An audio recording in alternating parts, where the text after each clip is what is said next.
Well, we are what, 1 week, not even into training camp, summer training camp, and we've already got injuries for the season. Right now, we're looking at Naheem Hines, running back, former running back of the Colts, now with the Bills, out for the season with a knee injury. Was on a jet ski, sitting idle on a jet ski, and got hit by another jet ski, tore his knee up, and now is out for the season.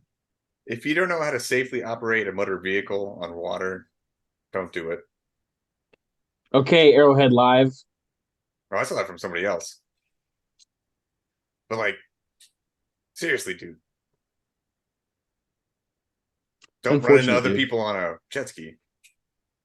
There's a lot of water out Things there. those things turn pretty quickly. To be able to run into somebody head on, you really have to not be paying attention. Well, I what happens is when you're out there, you get tunnel vision. And then when you get tunnel vision and you're going fast, I forget what there's a word for this, but it's like if there's something in your vision, you like can't help but gravitate towards it. Like your mind, like the more you focus on it, the more your mind is like drawing yourself to it. But it's very easy to A, lose your bearings while you're going fast on a jet ski, and B, just fucking zone out and get tunnel vision and not be really aware of what's going on around you. That's why it's so damn dangerous. Um, but me, however, I was forced to get my boater's license when I was 14, so I don't have a problem operating a jet ski ever. Are you forklift certified? I am, well, I was when I worked at Lowe's. It's probably It You look helped. like the somebody who would be forklift certified. the hey, the forklifts were cool, but it's all about the sidewinder, Oh, okay? that's the shit, The man. the sidewinder was the shit. It's a more vertical machine, and I don't have to explain it. It's Awesome. badass when you can drive it. That other guy that hit Naheem Hines should definitely like be sued or something. The dude's missing a whole season of football because of someone else's ignorance. Like I'm sure he will be. it's crazy. I Sean, wonder I if he was think drunk too. I might have been. You never know. Out on people out on watercrafts and in liquor They think the mixes rules don't apply. mixes well and also not well at the same time. You want to talk about liquor on the water? Yep, We'll get there. We'll get there. Okay, okay, okay, okay. sure. Speaking of another injury, big signing for the Detroit Lions, a guy that was supposed to improve their secondary majorly, CJ Gardner Johnson. Uh, what the report was that I remember, if I remember correctly, he went down with a non-contact injury and was carted off. MRI came back clean though, so could still play this year, but that's scary betting on yourself on a 1 year deal whenever we could have a 3 year deal with Philly. Yeah, I don't remember seeing anything that said how long he would be out for, but tragic. Any non-contact injury, I Well, it feel just like happened is today, such a so bummer. Like it'll take some time for a report on time frame. It'll probably take at least a few days, if not next week. And as an athlete, I feel like that would just get you so angry. Like I was I wasn't in the process of tackling or hitting anybody. Like I was straight up just trying to run or change direction and just like my knee's gone, my ankle's gone, or some shit like that. Like that's gotta be really frustrating. But it's also the risk that all athletes take. one of the reasons why they're paid so highly. We're fucking with these dudes' lives, man. Look at Antonio Brown. Talking about No another doubt. guy who's had a small injury that could keep him out. We don't know how long. Chiefs new wide receiver was hopefully the wide receiver number one, Kadarius Toney, took an injury, a non-contact as well on a punt return at camp today on Monday. Or no, I believe it was earlier Friday, on wasn't over the it? weekend. Yes, over the weekend, and doing a punt return. I think it was non-contact. Tweaked his knee. Andy Reid said. Then Travis Kelce had a large spiel on the podium earlier today on Monday, and it sounded like Kadarius Toney would be out either until the beginning of the season, maybe ready for Game 1, possibly not ready until later on in the beginning portion of the season. So Andy Reid did say he would go on Tuesday to the presser and be able to give out more information. So we should know more probably about by the time you're hearing this. I would assume we already know what's going on with Kadarius Toney, but that is scary given that behind him we've only got MVS, who is a veteran wide receiver. Everybody else still fairly new to the team or doesn't have that much experience playing in the NFL. And when you look at the free agents, there's not a whole lot out there. How do you guys feel, and how does this maybe shape up with Chris Jones asking for $30 million per season? Does a trade go along with that? Not right now. This is not a good time to trade. They were going to trade Chris Jones. It was going to be before the draft, but I think I saw a tweet by Kadarius Toney today. He's like, "Don't believe all the reports; they're not as true as they seem." 7 hours ago, the report was slightly wrong, but I'll definitely be back soon. Yeah. So So the injury news to me is more annoying than like terribly concerning. Like Kadarius Toney has the injury history, and even on the team last season, like he was banged up for a little bit. He had some issues. So it's like I said, it's more like we have to deal with this because he's on our team.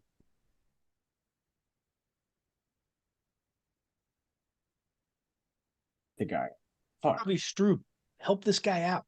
come on. well, I thought Schefter did put out a tweet before Kadarius did, talking about how Kadarius did have off-season surgery on the knee to clean it up. So maybe it's just a tweak from that surgery. It wasn't fully healthy. Probably should have held himself out for a couple more weeks to get there.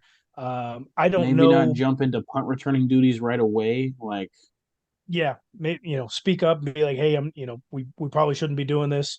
Um, and who knows what part of the report is incorrect as well, because it came after the Adam Schefter tweet, so it could have been geared towards Adam Schefter saying he had off-season surgery. It could have been at any number of the reporters that were putting out different information as well.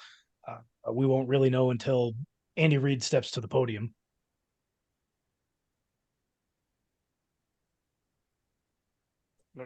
Sean, you said this wasn't a good time to trade CJ because we would have done it if prior to the draft. I want to throw this little stat out there because it's interesting, and this is why I disagree with your thought process in that rookie receivers in an Andy Reid offense in his entire tenure, only three have had a season over 500 yards. Only three. So it would be beneficial to Andy Reid if he was going to make a trade for a receiver that he brings in a veteran, somebody who can learn a playbook very quickly, get chemistry, who's experienced in the NFL versus bringing in, even at a younger age, but it would be better than bringing in a rookie if you need somebody to go and be that number one receiver. They may be the number two target behind Travis, but the number one receiver on the team.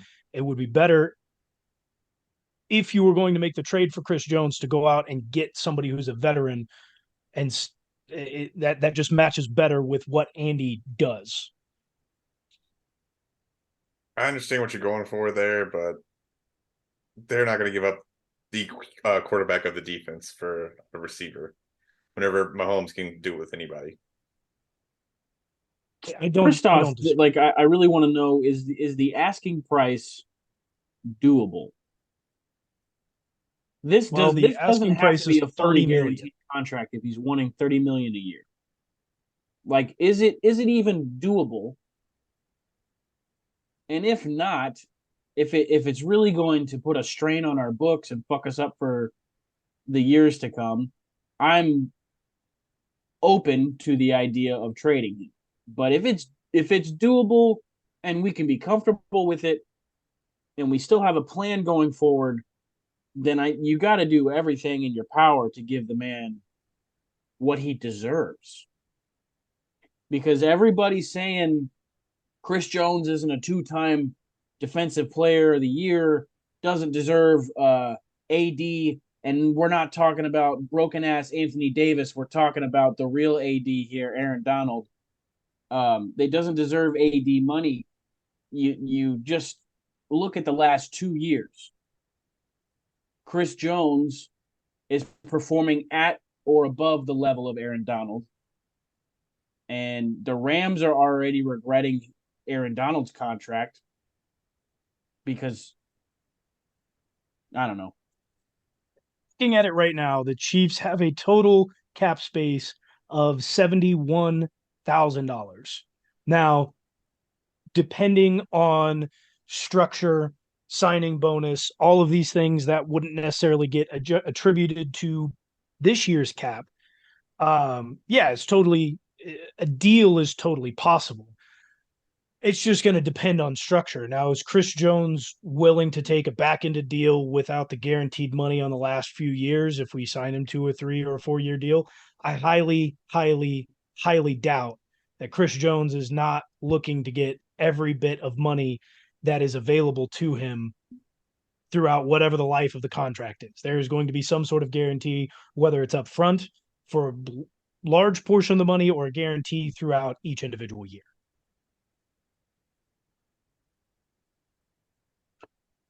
I think another reason that we should really get this deal done instead of dishing him or dealing him to another team is the possibilities of like giving him more rest. Like his Mina Kimes tweeted out he played the most snaps of any defensive tackle if you count the postseason, second most if you're only counting the regular season. We have three defensive linemen on rookie contracts right now. We added Charles Omenihu. We don't have to play him as much. We don't have to give him as high risk of playing time. Like if injury or the decline of his ability is what we're worried about, we pay him the asking price and then just dial back his playing time a little bit. Keep him in there for the I don't know the high impact downs, like the really important moments of the football game. But like you give him a little bit more rest, and you maybe baby him a little bit more, and you just get the most out of him on that contract. Like his his desire to be a Chief and stay here is very apparent. I feel like if there's any way that you can get this done, you lose Chris Jones on our defense, like that's a big hole. If we can cut his snaps back just like a fraction and have him like still have him on the D line,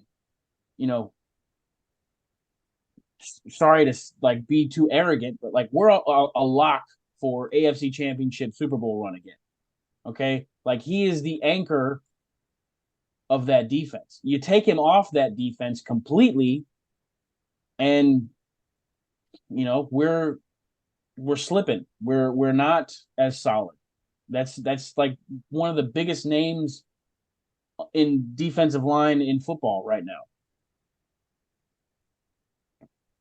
He's Aaron Donald from like 4 years ago. Agree. I would hate to lose. I would. I would hate to lose him just because I love CJ and the way he plays and the veteran leadership that he brings to the team. But I'm at an impasse as well. Like we don't win the Super Bowl without him. I think we can definitely build without him. We're gonna have to at some point, right? He's 29. Like there is gonna be a Chiefs team without Chris Jones, and I don't know what that looks like. The issue is can we afford to pay Chris Jones and everyone else that we need to pay to make sure that we have that solidified team? And also, what could we get for him? What is what would be the availability to get somebody for him? Could you go out and get Justin Jefferson? Could you? I'm not saying you can. I'm asking could you? Could you realistically go out and get Justin Jefferson, who only has what, another year left on his deal? Could you go out and get Amon-Ra St. Brown, who's only got 2 years in the league? Could you go out and get somebody of this caliber from a team who needs a defensive tackle, and then maybe more on top of that? Could you give Chris Jones in a third or a fourth and get back a true bona fide number one receiver and a second or a third back on top of that? You definitely could.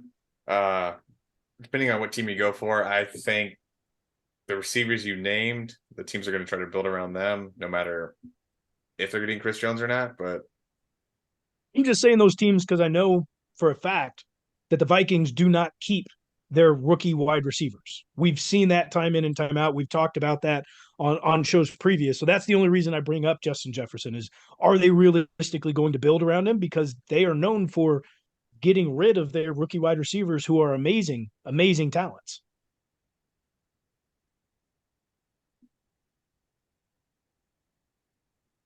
it could happen. You never know. I think the deal gets done. I do. I think the deal gets done, but I just like to play the devil's advocate. I like to look out there. I mean, is there somebody who's willing to come in and get Chris Jones and give us a bona fide piece at somewhere that we absolutely need it at?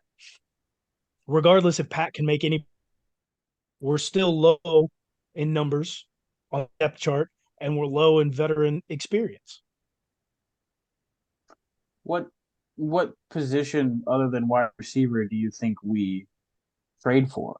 Do you think there's any other possibility or What other position do we? No, I. So the thing is if we, the thing is if we allow and with CJ, I think it's only going to be for definitely not going to be draft point. The draft is already gone. That doesn't help us this season.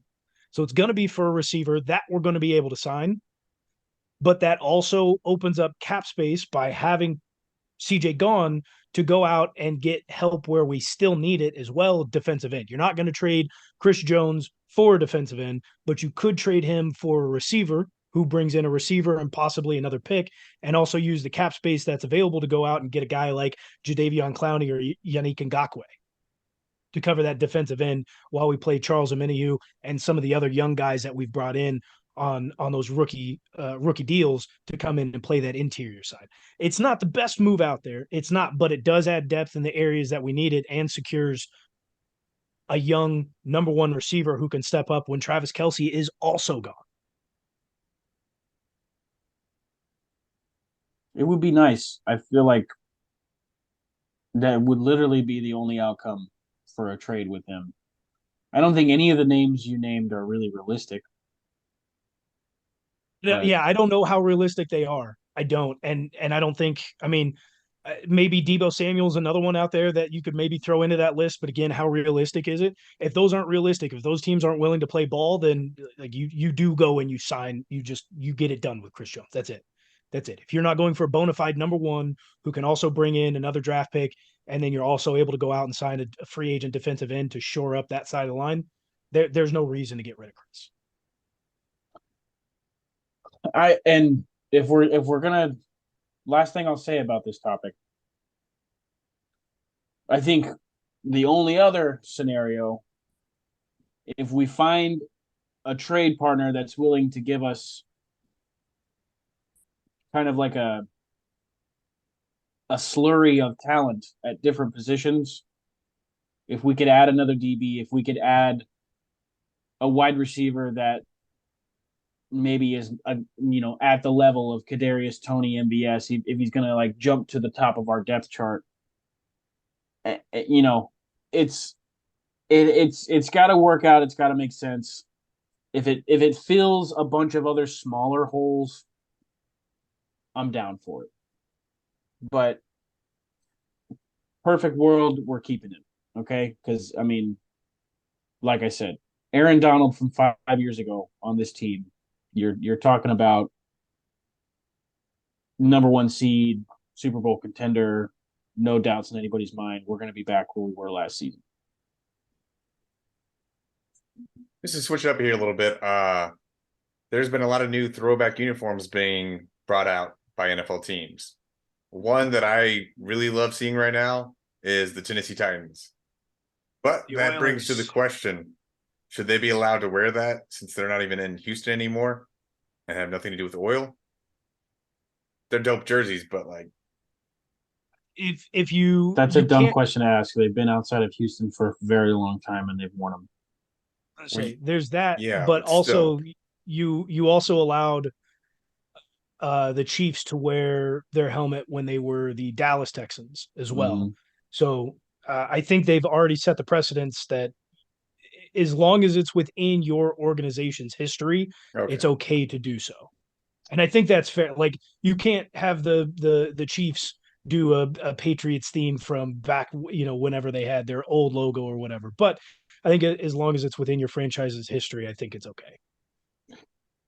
I don't know where this tweet came from. I do not think it was the Titans official account or anything like that, but I saw somebody announcing that they were going to allow the Oiler blue or they're bringing back the Oiler blue in Tennessee, and the picture they used had Ryan Tannehill in it. He looks terrible in it. But I mean, he's not their quarterback going forward, right? He's their starting not going quarterback with him. currently. For this Oh, year. No, he yeah. is? he is their starting quarterback currently. For this year. At least in practice. I mean, we'll see how far he makes it through the season, certainly. But as I of right thought it was now, an he's their interesting number one. choice. You always got to show the QB1, but you don't know if anybody knows what's going on in Tennessee right now. You've got Ryan Tannehill, you've got Malik Willis, who you brought in on what a fourth, fifth round pick. And then you bring in Will Levis on a second round pick. I don't think they know what they're doing. They're making plenty of questionable decisions. Questionable decision that I don't like. Everybody else on Twitter seems to love it. Creamsicles for Tampa Bay. One of the most horrendous uniforms ever seen. If you want I'm to talk all about about the horrendous, if you want to talk about horrendous, we can talk about the Colts jerseys right now.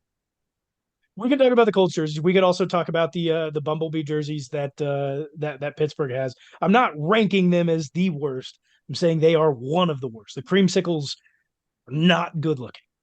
Creamsicles had the Buccaneers make my top 5 in jersey repertoires. Yeah. They're pretty cool, man. Just like your opinion, man. We like the creamsicles. I enjoy the Seahawks throwback too. Seahawks look good. There's also 2 ways to make a creamsicle drink. Pinnacle whipped vodka and orange juice, or Jameson orange and Sprite. Both taste like creamsicles. Which one do you prefer more?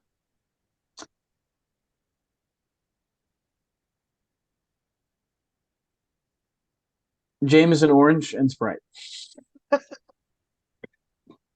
Keep those away from me. I will not be having any of that. You're fine. Disgusting. You're disgusting.